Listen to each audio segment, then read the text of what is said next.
africaine d'aviation, CAA, encore et toujours motivé de Nenga Fatedi. Na année 2026, on peut, Azan Lissus Kokubisa, perfection de Nenga Kosakanate, na ba service d'ailleurs, sécurité, confort, na régularité, bon, di mélanger lundi Lissus na Nenga Kosakanate, mon côté na terrain, c'est Pelas de ces Pelas, à Tibabion de la dernière génération, le col à Airbus A320, pour la destination est dans la province pour la ville, il y a RDC. Bongo Sénaté, na 2026 Oyo, CAA, a conquis 34 mokoka, na service et ma client na ye. Ah, CAA, Mose Pélissi.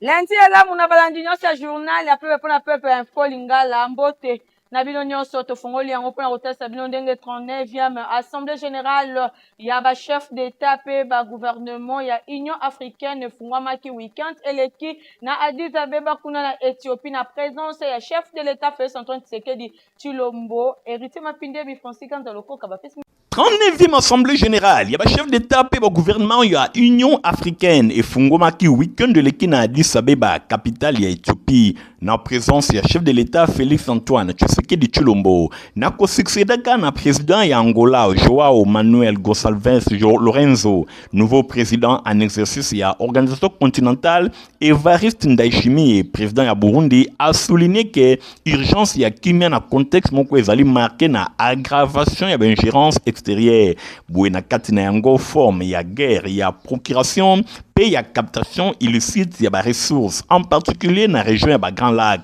A lancé qui message moko ma casse na état membre pour na kotikala fidèle na ba principe fondateur il y a acte constitutif il y a Union africaine respect il y a souveraineté il y a intégrité territoriale pe kobo il y a force locale moyen il y a ko modifier ba frontière pe le sous ba équilibre politique pe nécessité il y a combattre la d'unité humaine bosimba ke kaka na présence na yekuna na Addis Abeba chef de l'état Félix Antoine Tshisekedi Tshilombo a profité qui pe na occasion pour na kosolola na homologue na ye ya Angola Joao Manuel Gonçalves Lorenzo oyo bazwaki entretien moko bilatéral na suka ya 39e session ordinaire ya conférence ya ba chef d'état pe ba gouvernement ya Union africaine beaucoup tani oyo ezalaki na cadre ba effort oyo ezali kokoba oyo ezali mené na Angola pour na kozongisa kimia moko durable pe vérifiable na RDC ba chef d'état nyonso mibale balobelaki urgence pe nécessité ya coopérationnaliser mécanisme ya surveillance pe ya vérification ya cesser les faits oyo objectif na yango ezali ko assurer cessation effective pe ko contrôler hostilité bango batalisaki pe attachement na respect ya droit international souveraineté pe intégrité territoriale ya RDC. Ainsi, le primature au Sénégal, que Premier ministre Judith Suminwa Tuluka a représenté qui chef de l'État Félix Antoine Tshisekedi Tshilombo week-end et l'équipe na cérémonie à investiture officielle. Il y a un nouveau archevêque président, père représentant légal, il y a église de réveil au Congo et Evariste et Jiba Yamampia Nyonso et les Kanaki na centre culturel et artistique de pays d'Afrique centrale Nathalie Kaila. Azaki kuna na konta Fulingala.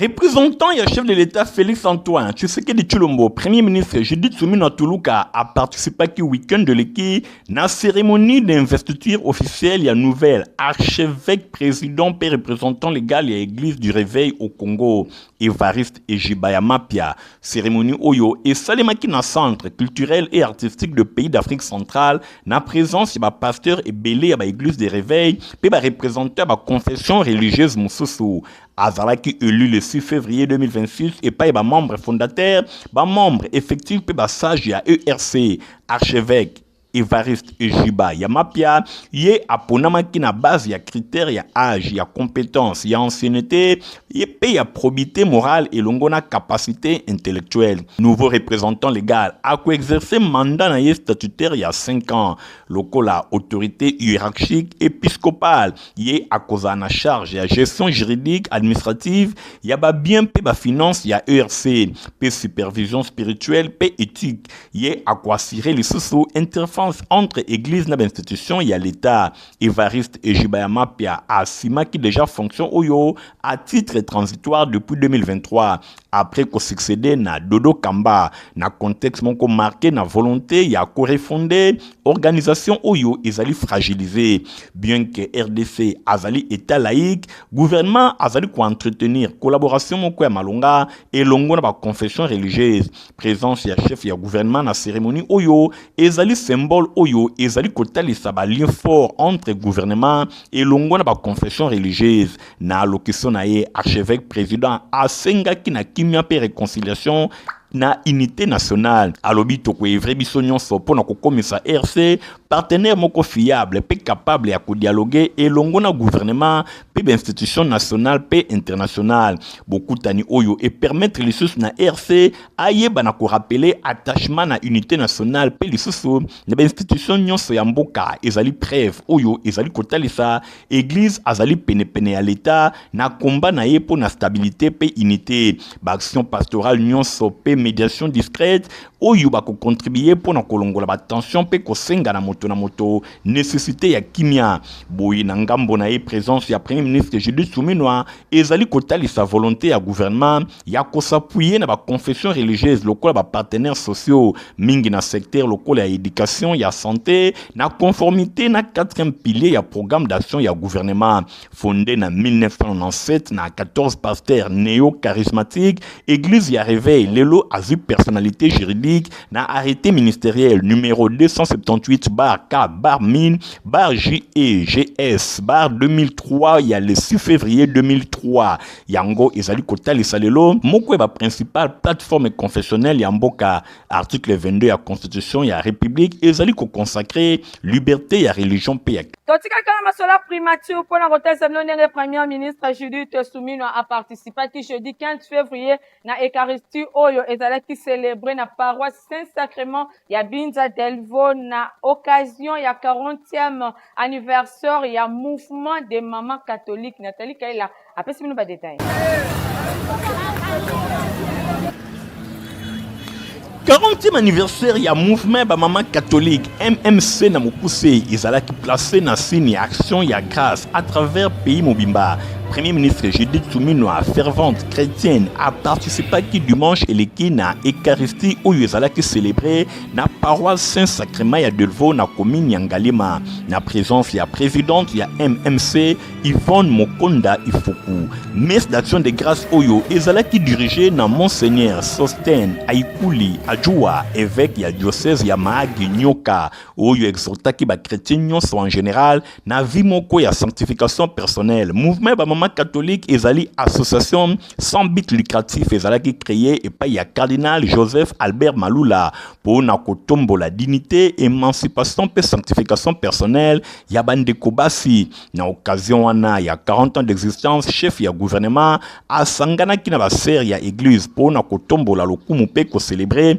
ba bienfait nyonso na nzela ya ba mama na attitude moko ya reconnaissance pe ya responsabilité na homélie na ye tiré na 1 Corinthiens chapitre 2 verset 6 à 10, Matthieu chapitre 5 verset 17 à 35, Monseigneur Sosten Aikuli Adjoua asenga ki ba fidèle nyonso ba ponanzela ya Christ pona ko vivre na sainteté po ete moko na moko atia ba action ya Nzambe liboso ya makambo nyonso boye mai pe moto ezali bongo biloko nyonso esengeli ko opérer choix moko ya malamu. Évêque asenga ki na ba croyant ba lutter contre ba pensée ya mabe kanda convoitise pe calomnie to pe kotonga. A profita ki na occasion Monseigneur Aikuli asenga ki na ba maman catholique ba continuer ko s'inspirer na Marie mère ya Jésus-Christ oyo alobaki oui et pas ya Nzambe pe non et pas ya diable po ete akoba ko influencer na comportement na ye ba foyer pe société mobimba. Père Patrick Adidolo, curé ya paroisse Saint-Sacrement, akumisaki chef ya gouvernement. Ba père évêque nyonso bazala qui présent mens oyo ezala qui na particularité ya kosangisa 3 évêques kati na bango Monseigneur Sosten Aikuli célébrant principal évêque ya diocèse ya Mahagi Nyoka oyo azali ko dépendre na province ecclésiastique ya Kisangani accompagné na Monseigneur Dieudonné Uringi ya diocèse ya Bunia pe monseigneur Jean-Christophe Amade Aloma évêque ya Kalemi bango nyonso bako célébrant na ngambo na ye présidente ya mouvement ba mama catholique Yvonne Mokonda Ifoku asengaki ke anniversaire oyo ezala bongo évaluation ya prise ya conscience ba mama catholique. Cardinal Malula a créé un mouvement oyo pona émancipation to kotombola bandeko basi oyo bazana rôle makasi ya ko jouer na kati ya famille ya église pe ya société elongo na mboka mobimba. Mama azali bongo pole grande institutrice to motangisi in excellence yende azali kolakisa mwana tolingi mama aiba na kozwa conscience ke ye azali na rôle moko ya makasi ya ko jouer na ngambo mosusu. Yvonne Mokonda kumisaki simplicité ya premier ministre oyo azali ko incarner ba valeur ya chrétienne moko ya malamu malgré ba engagement na ye kasi ya répondaki na invitation ya ba mama catholique azali modèle d'émancipation ezali bongo esengo pona kozala na ye ndeboye bango nyonso bakani kobondela pona gouvernement oyo ye azali bongo ko diriger avant ya kotika paroisse Saint-Sacrement chef ya gouvernement assistaki na dévoilement ya buste na mémoire ya fait monseigneur Edouard Kisonga évêque auxiliaire ya Kinshasa oyo akufaka le 20 août 2025 pour la paroisse Saint-Sacrement ezali ko représenter cathédrale moment ya emprunt et émotion pour la communauté mobimba foi na Christ oyo ezali ko occuper place moko centrale na motema ya premier ministre oyo azali ko puiser force na ye pour na ko demeurer modèle ya simplicité excellence pe ya détermination pour na basi ebele na mboka na biso oyo église azali ko entretenir ba rapport moko privilégié et longo na ba service pour na intérêt général. Honorable Mao Twene, lokola membre ya commission environnement ya assemblée provinciale ya Kinshasa, a accompagné quelques autorités na descente oyo esalemaki week-end et l'équipe pona ko constater ba construction anarchique surtout na Sosima tukuna na commune ya Gombe. Christian Kengebeni héritier mapinde mi ba pesi bino ba détail. Pona Kinshasa ebonga tope kosilisa ba inondation ezali kosenga moto moko te mais plutôt implication ya bato nyonso talatina weekend eleki ba membre ya gouvernement national pe ba konzi ya ndenge na ndenge na ya mapinga pe ya police nationale congolaise ya Kinshasa ba kitaki na commune ya Gombe précisément na quartier Sosimat. Bwe pene na bango tomonaki Eli ya Kinshasa mingi penza ya commune ya Selemba honorable Mao Twene les responsables na cadre ya commission ya environnement oyo yepe azali membre akokaki kozanga te démarche oyo ezalaki pona kotala pe koluka ba solution na ba inondation na kati ya commune ya Gombe oyo ezali ko épargner mutu moko te. Biso baponami na bino ya ngoma Kinshasa na lisanga na ba membre ya gouvernement national et provincial elongo na bakonzi ya la police pe ya FARDC tukitaki lelo pona kosala descente moko musclé pona ko palper au doigt koyeba pa cause oyo inondation ya rond-point ya Sosima déjà nini et tomoni oyo to vivre awa eza vraiment grave eza tellement grave et biso tozo promettre bino suivi moko rigoureux pour na komona changement na Kinshasa awa. Tozali kosenga na population batika kotonga bisika oyo epekisama pamba te lobi biso moko kaka tokolela pona makambo etali ba inondation. Honorable Mao Twene du les responsables mosala kitoko koba kaka boye soki bozala katami bale na ville ya Kinshasa population akolela te. Fondation Lona na Bokambemi a distingué première dame Denise Nyakiro Tshisekedi ba salaki évacuation ya madame Rite Bokamba Vangu oyo azalaki bongo na état moko critique kolongola na hôpital Diamant awa na Kinshasa pona komema ye na escorte na équipe médicale na ye kuna na Nairobi na Kenya azalaki pe accompagné na molonga ni na Stéphane Skande Nathalie Kela Kapenda. Jeudi matin, awa na Kinshasa, Ruth Bokamba, à longue hôpital ya Diamant, pona kokende na aéroport international ya Njili, direction Kenya, accompagné na mobali na ye Freddy Tibangu, bazalaki na escorte ya équipe médicale, Pona libota na ye ezalaki moment ya kosangisa bangwase pe chargé n'espoir na semaine ya belé ya lutter contre maladie chronique pe ulcère sévère. Nasima ya prise en charge oyo première dame ya République démocratique du Congo Denise Nyakero Tshisekedi azui azalaki touché na détresse oyo moto akomaki na suka. Denise Nyakero Tshisekedi à travers fondation na ye Lona bazui en charge dossier oyo batiaki ba moyens nécessaires pour na ko sauver vie ya malade oyo ezalaki kotungisa rut wape pa transfert sévère oyo etungisaki ye pendant 3 ans. Pour la famille, ils ont fait un cauchemar, puis depuis un nouvel espoir.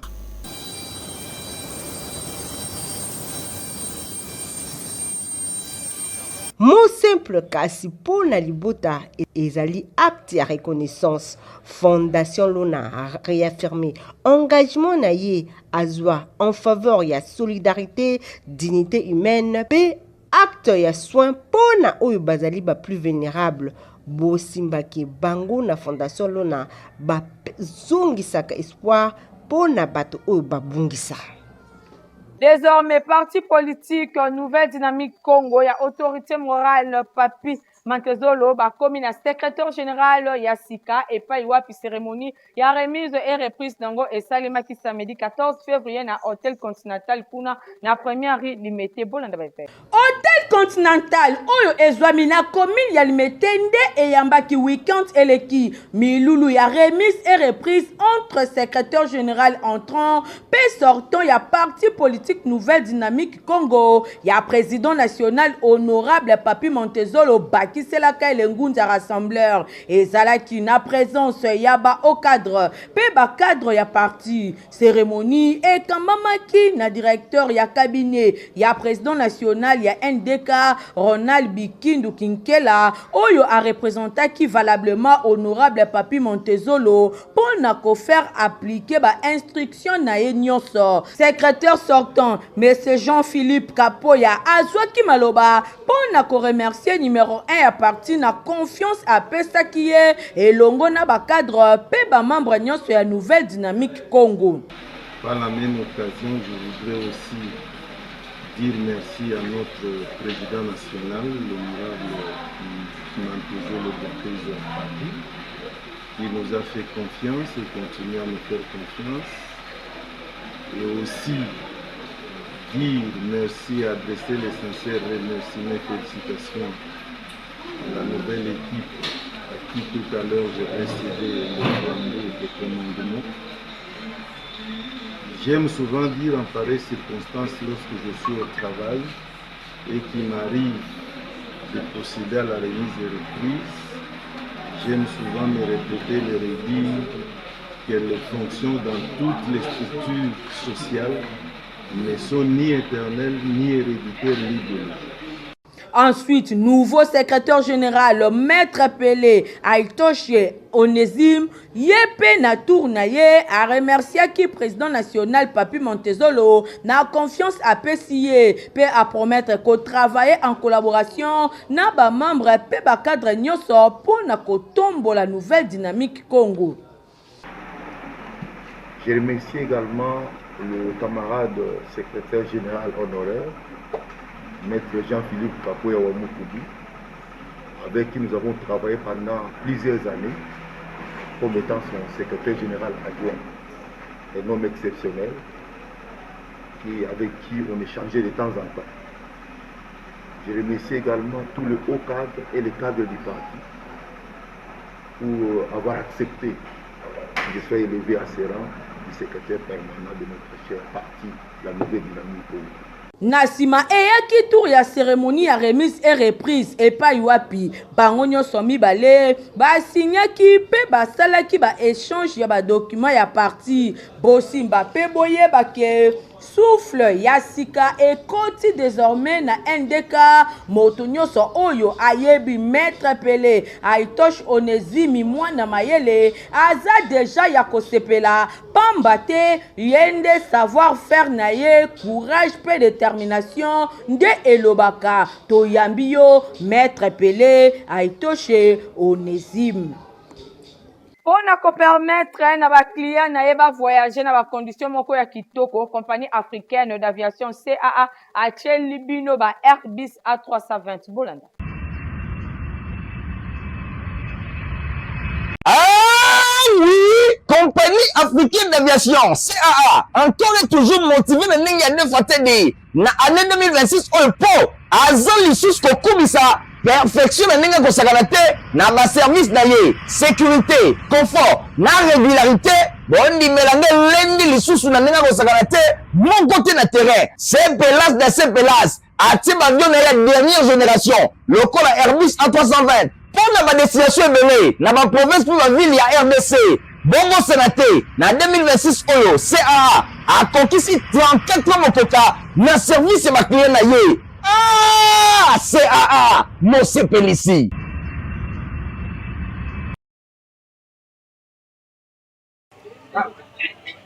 Insalubrité na ville ya Kinshasa ekomi na yango lokola momesano bato bazali kovanda na salité pe ekomi normal malgré appel ya chef de l'État oyo a lancé dernièrement pona ko belela likambo etali bosoto na ville ya Kinshasa ya kokamwa ezali même bisika oyo esengeli ezala aseni mutu ya ko asenir yango azali komona na te ba marché ya ville ya Kinshasa lelo ekoma na yango ba dépotoir ya bosoto awa tozana marché Makongo na commune ya Lemba bino moko botala ba reporter ya Info Lingala ba betaki tour kuna pona kotalisa bino degré ya bosoto oyo ezali kuna même bateki oyo batekaka bazali exposé na ba maladie ya ndenge na ndenge balobi bafutaka ba taxe na bango en bonne et due forme kasi marché oyo ezali asenite bayebite misolo bafutaka soki ezalaka pona nini otala bosoto boye bato bazana ba toilette nzinga bafongolaka yango po salité et se déverser pene wana boye ba mai ebele ezali ya kovanda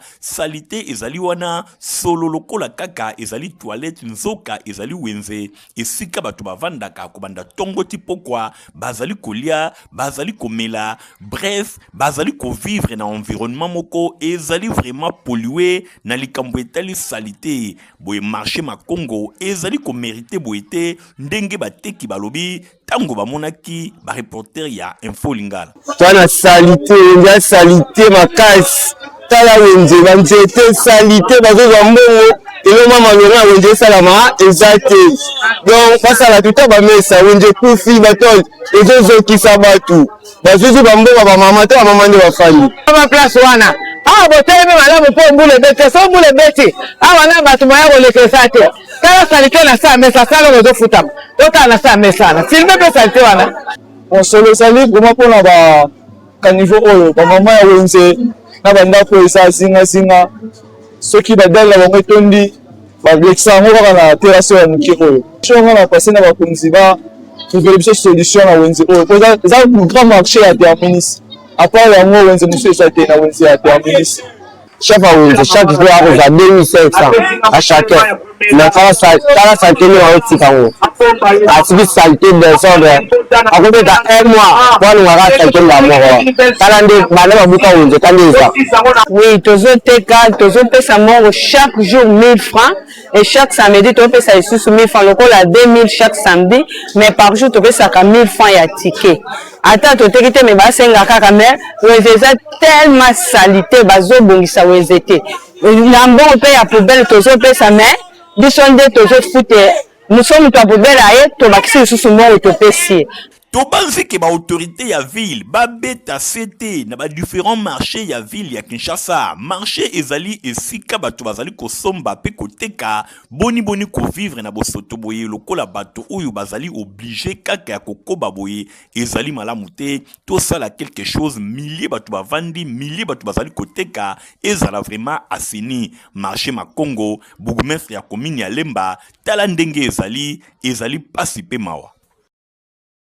Bongo bauti kolanda zaki bongo ya Michael Busto toto poursuivre basangolation pour voter sabino ndenge ba élève ya complexe scolaire Mama Pemba école ya fondation Nerombungu mingi penza ya maternelle basalaki visite guidée na supermarché ya quartier de Bonhomme kuna na commune ya Matete la Dilando héritier Mapindemi. Ba élève ya complexe scolaire Mama Pemba 1, école ya Fondation Nerombungu, bazala qui na véritable visite guidée na supermarché et Zwamina de bonhomme na commune ya Matete, Weba na première, deuxième, puis troisième maternelle, Bangonde bazala qui au rendez-vous, bazala qui bien encadré et pas ya encadré na bango, bango nyonso, ndenge kaka bozali komona, kouta na complexe scolaire Mama Pemba 1, kuna na avenue Bantandu, numéro 44, kuna na commune ya Kesenso, bango nyonso bayaki rendez-vous na supermarché ezalaki pona kolie makambo nyonso bazali kotangisa bango bamona yango kimona meso ndenge kaka bamesana biloko nyonso batangisaki bango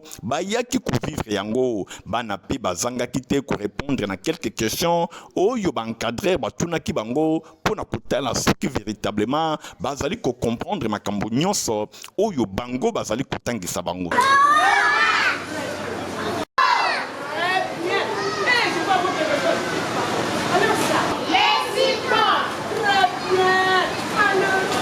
Bosimba pe boye bake nyonso etunamelaki bango ba réponse ya malonga epesamaki pambate na complexe scolaire Mama Pemba école ya Fondation Nerombungu formation ezali vraiment ya qualité kuna parent tango okotisi mwana esengeli okangana yo maboko pambate bazali kobongisa avenir ya mwana na yo kobanda na maternelle kino na ba classe ya likolo ndenge kaka ezalaka lokola momesano voire même bateki ya supermarché bakamwaki na ndenge ya kosakana te komona niveau oyo bana complexe scolaire Mama Pemba bazali kotalisa pambate eloko ya kobomba ezali te eloko ya kosamba ezali te honorable Nerombungu elongo na fondation na ye bati ba bijou ya kitoko c'est-à-dire complexe scolaire Mama Pemba 1 pe complexe scolaire Mama Pemba 2 nyonso kaka pona koformer bana na ndenge elongo bani visite guidée oyo vraiment ezalaki occasion pona ba élève nyonso ya première deuxième pe troisième maternelle baye bana kopalpe biloko nyonso oyo batangisaka bango en tout cas longoni ya complexe scolaire Mama Pemba oyo bana bazali koyekola ezali vraiment eloko moko ya motuya. Rotivap kaka ndenge na mesana koloba eza potopoto ya kitoko atoza mokolo to mwana bu melango sans problème. Rotivap encore et toujours oyo mama bituna tuna ayeba kateti lero apesa mwana ye bire ebe na santé kitoko boye olesaka ye nini aliaka Rotivap soka ba mama nyonso batimbe ya Rotivap potopoto kitoko mpona ba bébé pro mama ye soma ye mwana na ngai depuis abanda kolia akoli boye aliaka kaka Rotivap. Rotivap protéine vitamine énergie aza mayele na classe abelaka te alembaka te. Ba maman, félicitations na bokoneri bana. Rotivap facile à digérer et nourrissant. Ezana protéines, vitamines et énergie. Hey, bébé na yo kitoko ninyo esaka. Ma ba inga kango, santé kitoko nzoto makasi. Matemi disa, mama tetsa mwana. Sukana mbimbi, oye sukana mbimbi. Rotivap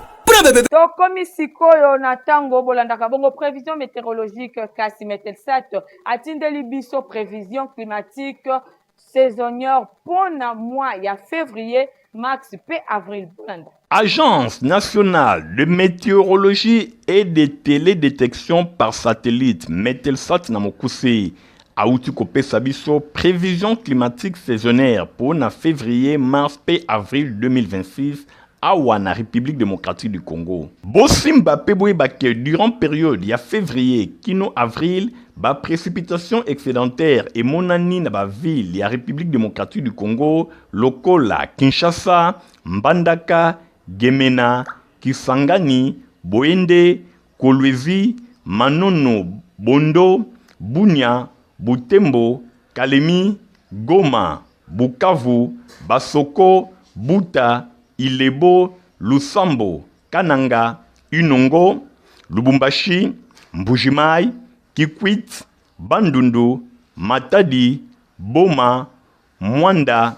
Kindu, Isiro, pe ville ya Chikapa. Boye po na ba perspective ya climat au cours ya ba mois ya février pe avril 2026 awa na République démocratique du Congo ezali kotalisa ke ba précipitation excédentaire yango emonisami na République démocratique du Congo mobimba. Boye na tina wana probabilité emonani ya ko enregistrer ba précipitation ya makasi oyo ekoki komema ba inondation pe ba glissement ya terrain. Natina wana Metelsat ya République démocratique du Congo a pesi message oyo pour na ko avertir ba autorité pe population afin que ba disposition ya malonga eye bana kozwama. Et là, on est ici la carte info lingala, il y a lundi 16 février 2026, yango et comme na souka. En tout cas, na zaki na makati, il y a représenté les bino en ceux qui vont apprécier, qui vont faire ça. Merci. Na Nathalie Kaila Kapenda, oyo aza ki bongo na édition, na sima caméra pe montage, to zaki bongo na Francis Kanza Lokoka, Pierre Christian Kiangebeni info lingala. Journal a peu pour na peu pesaka supervisé et pas ya hérité ma film bandeko. Boti kalamalam. Au revoir. Ah oui, compagnie africaine d'aviation, CAA, encore et toujours motivé de n'engager de fatiguer. Na année 2026, on peut, azal lissus kokubisa, perfection de n'engager kosaganate, na ba service d'aller, sécurité, confort, na régularité, bon di mélanger lundi lissus na n'engager kosaganate, mon côté na terrain, c'est pelas de ces pelas, à type avion de la dernière génération, le col Airbus A320. Pour la destination est dans la province pour la ville, il y a RDC.